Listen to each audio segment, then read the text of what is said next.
Bismillahirrahmanirrahim. Assalamualaikum warahmatullahi wabarakatuh. Syukur alhamdulillah kita bisa berjumpa lagi di channel ini. Sholawat dan salam selalu dan tetap tercurahkan kepada junjungan kita Nabi besar Muhammad Shallallahu Alaihi Wasallam. Allahumma sholli ala Sayyidina Muhammad. Harapan dan doa saya, semoga saudaraku semuanya selalu diberikan kesehatan, dilapangkan rezekinya, diampuni dosa-dosanya, dan dipanjangkan umurnya. Amin ya Rabbal Alamin. Sahabat beriman yang dirahmati Allah, dalam 5 rukun Islam, salat adalah rukun pertama yang wajib dikerjakan. Ibadah salat juga merupakan tiang agama. Salat adalah kewajiban bagi setiap umat Islam sebagai bukti kecintaan kita kepada Allah. Ada 5 waktu salat wajib yang tidak boleh ditinggalkan, yaitu salat subuh, zuhur, asar, maghrib, dan isya. Jika ditinggalkan, maka akan mendapatkan dosa besar. Meskipun berada dalam kondisi yang tidak memungkinkan, salat adalah hal yang wajib dikerjakan. Meskipun tidak bisa berdiri, maka dibolehkan untuk duduk. Jika tidak bisa duduk, maka diperbolehkan berbaring, bahkan bisa dikerjakan dengan hati. Karena itu, sangatlah tidak logis apabila seseorang mengaku beriman kepada Allah, namun meninggalkan ibadah yang berfungsi sebagai tiang agama. Di berbagai dalil Al-Quran maupun hadis, Allah Subhanahu wa Ta'ala serta Rasulullah Shallallahu Alaihi Wasallam telah menetapkan dengan jelas mana salat yang wajib dan sunnah. Namun meskipun demikian, masih banyak yang menyepelekan salat. Rasulullah Shallallahu Alaihi Wasallam bersabda, "Inti dari segala perkara adalah agama Islam, dan tiang penopangnya adalah salat." Hadits riwayat Tirmidzi. Meskipun salat merupakan tiang agama, namun bagi segelintir muslim saat ini, kedudukan tersebut kerap kali dianggap enteng. Alhasil, salat yang seharusnya mampu mendatangkan pujian dari Allah justru berubah menjadi ibadah yang sangat dibenci oleh Allah dan Rasul-Nya. Bagaimana tidak, esensi utama dalam salat adalah mencari ketenangan dan kekhusyukan. Mengerjakan salat harus dengan ketenangan dan kekhusyukan, atau yang biasa disebut dengan tumakninah. Salat tanpa tumakninah bisa menghilangkan ruh dari salat itu sendiri. Parahnya, salat yang seperti cacing kepanasan atau terburu-buru tanpa menyertai tumakninah sering terjadi di sekitar kita. Ada hadis yang perlu kita ketahui, di mana Rasulullah pernah mengibaratkan orang yang salat tanpa tumakninah sama dengan kejahatan seperti seorang pencuri. Rasulullah Shallallahu Alaihi Wasallam bersabda, "Sejahat-jahat pencuri adalah orang yang mencuri dari salatnya." Para sahabat bertanya, "Wahai Rasulullah, bagaimana dia mencuri dari salatnya?" Beliau menjawab, "Orang yang tidak menyempurnakan rukuk dan sujudnya." Hadits riwayat Ahmad. Kondisi yang dijelaskan dari hadis ini ternyata berangkat dari pengalaman Rasulullah bersama para sahabat. Hari itu, setelah Rasul selesai salat berjamaah, tiba-tiba seorang laki-laki masuk ke dalam masjid dan langsung mengerjakan salat sendirian. Anehnya, ketika salat, laki-laki itu melakukan gerakan rukuk dan sujud tanpa disertai jeda. Melihat hal itu, Rasulullah kemudian berkata di hadapan sahabatnya, "Apakah kalian menyaksikan gerakan salat laki-laki tersebut? Barang siapa yang semasa hidup melakukan salat seperti itu, maka dia meninggal tidak dalam keadaan Islam." Tak berhenti sampai di situ, di hadapan para sahabatnya, Rasul juga mengatakan bahwa model ibadah seperti itu ibarat burung gagak yang sedang mematuk darah, atau seperti orang lapar yang hanya makan sebutir atau 2 butir biji kurma tanpa pernah merasakan kekenyangan. Dalam buku Agar Sholatmu Makin Khusyuk, karya Syekh Muhammad Sholeh Al-Munajid, dijelaskan bahwa salah satu dosa orang yang mengerjakan salat adalah tidak memperhatikan rukun salat, yaitu tumakninah. Memang, tidak ada yang bisa menyangkal bahwa perkara diterima atau tidaknya suatu amalan hanyalah ketentuan Allah Subhanahu wa Ta'ala. Tetapi, sebagai umat Muslim, kita juga harus mengetahui bahwa ibadah-ibadah yang telah ditetapkan rukunnya tak bisa diubah atau dilanggar. Oleh sebab itu, dalam salat pun tidak boleh sembarangan menunaikannya. Ada cara dan tuntunan yang harus sesuai dengan ajaran Nabi Muhammad Shallallahu Alaihi Wasallam. Dalam suatu hadis, Rasulullah Shallallahu Alaihi Wasallam bersabda, "Sesungguhnya, pertama kali yang dihisab atau diminta pertanggungjawaban dari segenap amalan seorang hamba di hari kiamat kelak adalah salatnya. Bila salatnya baik, maka beruntunglah dia. Namun, bila mana salatnya rusak, sungguh kerugian akan menimpanya." Rajin menjalankan salat tentu merupakan hal yang sangat baik dan mulia, namun tidak serta-merta menjamin seseorang menjadi hamba yang dekat dengan Allah Subhanahu wa Ta'ala. Lalu, Siapakah orang-orang yang rajin salat, namun justru jauh dari Allah? Dan seperti apa ciri-cirinya? 1. Orang yang lalai dalam salat.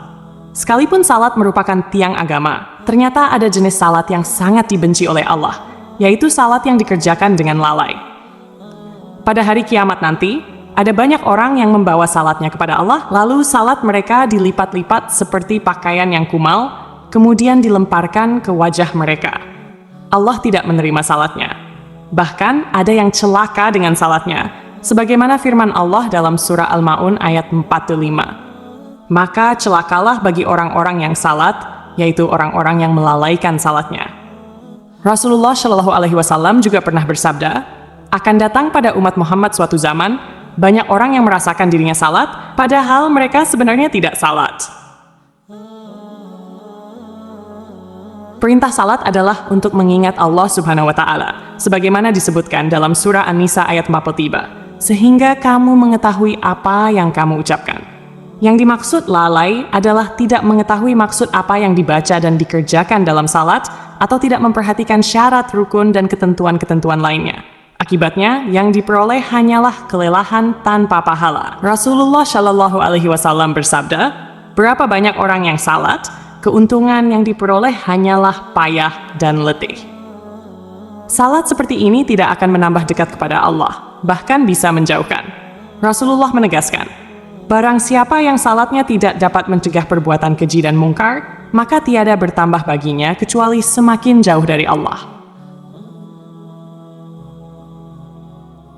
Orang yang suka menggunjing orang lain. Allah Subhanahu wa Ta'ala berfirman dalam surah Al-Mudaththir ayat 42-48. Apakah yang memasukkan kalian ke dalam neraka sakar? Mereka menjawab, kami dahulu tidak termasuk orang-orang yang mengerjakan salat, dan kami tidak pula memberi makan orang miskin. Kami juga suka membicarakan hal yang batil bersama orang-orang yang membicarakannya, dan kami mendustakan hari pembalasan hingga datang kepada kami kematian. Dalam ayat ini, salah satu penyebab seseorang masuk neraka adalah suka membicarakan kejelekan orang lain. Orang yang salat, namun suka membicarakan aib orang lain, akan ditempatkan di neraka sakar. Allah melarang perbuatan ini, sebagaimana firman-Nya dalam surah Al-Hujurat ayat 12. Wahai orang-orang yang beriman, jauhilah banyak dari prasangka, karena sebagian prasangka itu dosa. Janganlah mencari-cari kesalahan orang lain, dan janganlah menggunjing satu sama lain. Adakah seseorang di antara kalian yang suka memakan daging saudaranya yang sudah mati? Maka tentulah kalian merasa jijik kepadanya. Bertakwalah kepada Allah, sesungguhnya Allah Maha Penerima Taubat lagi Maha Penyayang. 3. Orang yang acuh pada sesama. Allah Subhanahu wa Ta'ala berfirman, sesungguhnya aku hanya akan menerima salat orang-orang yang merendahkan dirinya karena kebesaranku, menahan dirinya dari hawa nafsu karena aku, dan mengisi sebagian waktu mereka untuk mengingatku.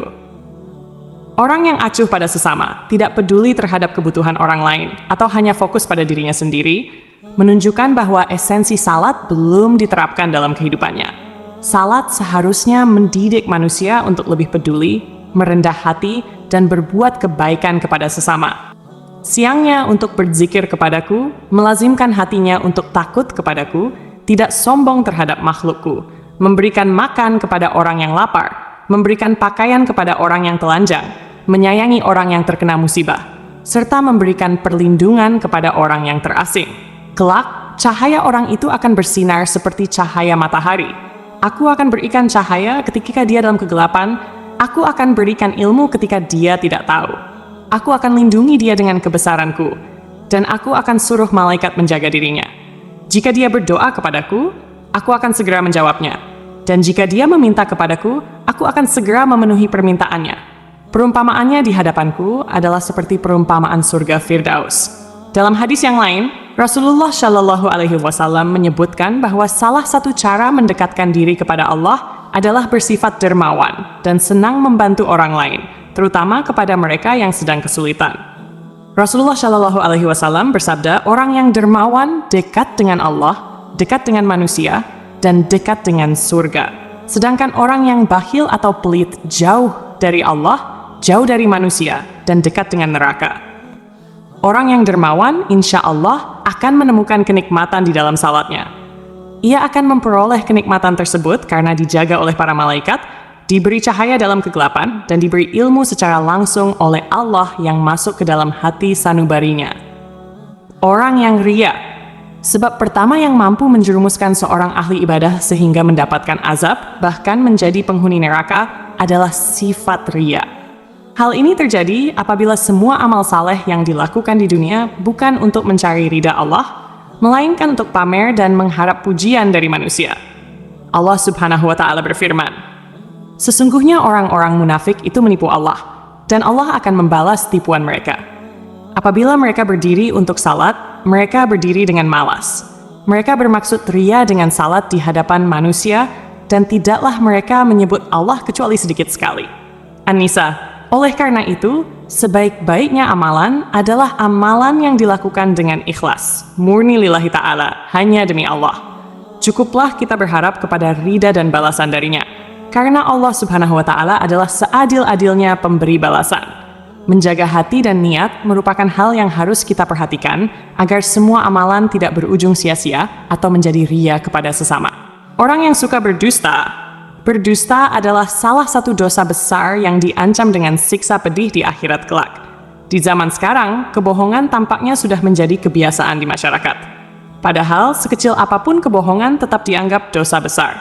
Meskipun seseorang rajin salat dan beribadah, jika lisannya suka berbohong, maka salat dan ibadahnya akan sia-sia. Kebohongan akan menghapus amal-amalnya. Jika ia mati tanpa bertaubat, maka ia akan dimasukkan ke dalam neraka. Allah Subhanahu wa Ta'ala berfirman, "Sesungguhnya yang mengada-adakan kebohongan hanyalah orang-orang yang tidak beriman kepada ayat-ayat Allah, dan mereka itulah orang-orang pendusta." Berenah Aisyah, berbohong adalah salah satu ciri dari golongan orang-orang munafik. Oleh karena itu, kita sebagai umat Islam wajib menjauhi tindakan dusta, karena hal itu dapat menyengsarakan kita di dunia maupun di akhirat. Semoga kita termasuk golongan orang-orang yang rajin salat dan dekat dengan Allah Subhanahu wa Ta'ala, sehingga kita mendapatkan ridhanya dan menetap di surganya kelak. Amin ya Rabbal Alamin. Demikian yang bisa saya bagikan, semoga bermanfaat untuk kita semua. Wassalamualaikum warahmatullahi wabarakatuh.